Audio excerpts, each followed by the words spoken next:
ସ୍ୱାମୀଙ୍କର ଯେହେତୁ ଫରମାଇଶ ହେଲା ଯେ ସିମେଇ ଉପମା ଖାଇବା ପାଇଁ କି ତ ମୁଁ ମୋ ଅନୁସାରେ ଯେତିକି ଭେଜିଟେବୁଲ୍ ନେବା କଥା ସେତିକି ନେଇଗଲି। ଯେତେ ଭେଜିଟେବୁଲ୍ କଲରଫୁଲ୍ ଦେଖାଯିବ ସେତେ ସୁନ୍ଦର ଲାଗିବ। ତା ସହିତ ପାଣି ଗୋଟେ କଂସାରେ ଗରମ କରିଦେଲି। ତ ସେ ତ ପାଣି ଟିକେ ଗରମ ହେଲା ପରେ 1 ସ୍ପୁନ୍ ଅଏଲ୍ ପକେଇଦେଲି। ତାପରେ ଯେତିକି ଆପଣଙ୍କର ସିମେଇ ଦରକାର ସେତିକି ଆପଣ ଆବଶ୍ୟକତା ଅନୁସାରେ ପକେଇବେ। ତା ସହିତ ଟିକେ ଲୁଣ ପକେଇବେ ସ୍ୱାଦ ଅନୁଯାୟୀ।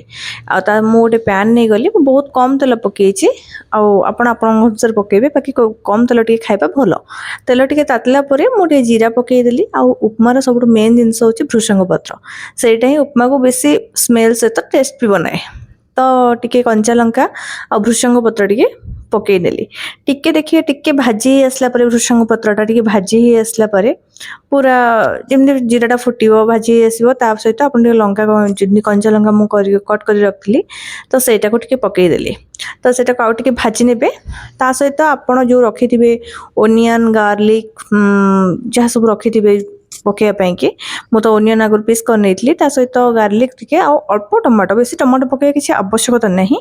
ତ ତାକୁ ପକେଇ ନେବେ। ଆଉ ପୁରା ଦେଖିବେ ବ୍ରାଉନ୍ କଲର୍ ହେବା ପର୍ଯ୍ୟନ୍ତ ତାକୁ ଟିକେ ଭାଜିବେ।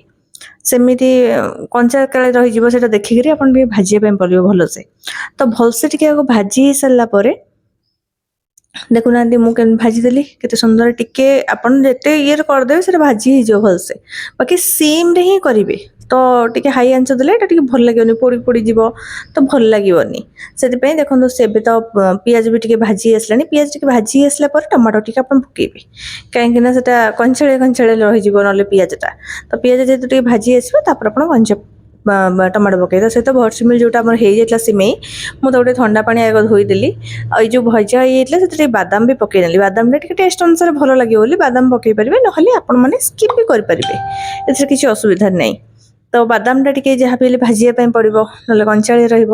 ତ ବାଦାମ ଟିକେ ଭାଜି ହେଇସାରିଲା ପରେ ମୁଁ ମୋର ଯେତିକି ଭେଜିଟେବୁଲ୍ କାଟିଥିଲି, କୋବି, ଆଳୁ, ଗାଜର, ମଟର ଛୁଇଁ, ତ ଯାହା ଆପଣଙ୍କର ପାଖରେ ଭେଜିଟେବୁଲ୍ ଥିବ ପକେଇଦେବେ, କାରଣ ଟିକେ କଲରଫୁଲ୍ ବି ଦେଖାଯିବ ନା। ତ ଯେତିକି ଆପଣ ନହେଲେ ଆପଣ ଖାଲି ବି ଆଳୁରେ କରିପାରିବେ। ଆପଣ ଯାହା ଭେଜିଟେବୁଲ୍ ନେଇପାରିବେ, ନହେଲେ ଖାଲି ଆଳୁରେ ବି କରିପାରିବେ, କିଛି ଅସୁବିଧା ନାହିଁ। ତ ମୁଁ ମୋର ଅନୁସାରେ ଯେତିକି ଭେଜିଟେବୁଲ୍ ଥିଲା ତ ମୁଁ ତାକୁ ପକେଇଦେଲି। ତାପରେ ଆଗ ଫାଷ୍ଟ ଟିକେ ଭାଜିଦେବେ। ଭାଜି ସାରିଲା ପରେ ଟିକେ ଭଲସେ ଭାଜିବେ।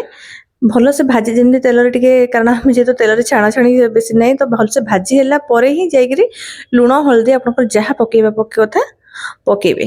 ମୁଁ ଆଗ ଟିକେ ଭଲସେ ଆଗ ଭାଜିଦେଲି। ତାପରେ ଟିକେ ଘୋଡ଼େଇ ସାରିଲା ପରେ ଦେଖିଲି ଯେମିତି ଭାଜି ହେଇଗଲାଣି ଅଳ୍ପ ଅଳ୍ପ।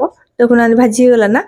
ତ ଭାଜି ସାରିଲା ପରେ ମୁଁ ସେଥିରେ ମୋର ଯେତିକି ଆବଶ୍ୟକତା ଅନୁସାରେ ମୁଁ ଲୁଣ, ହଳଦୀ, ଯେତିକି ଆପଣ ସ୍ୱାଦ ଅନୁସାରେ ଲୁଣ ପକେଇବେ। ତ ସ୍ୱାଦ ଅନୁସାରେ ଲୁଣ, ତା ସହିତ ହଳଦୀ ତାକୁ ଆପଣ ପକେଇକିରି ପୁଣି ଆଉ ଥରେ ଗୋଳେଇ ନେବେ। ତ ଭଲସେ ଟିକେ ଗୋଳେଇ ନେବେ।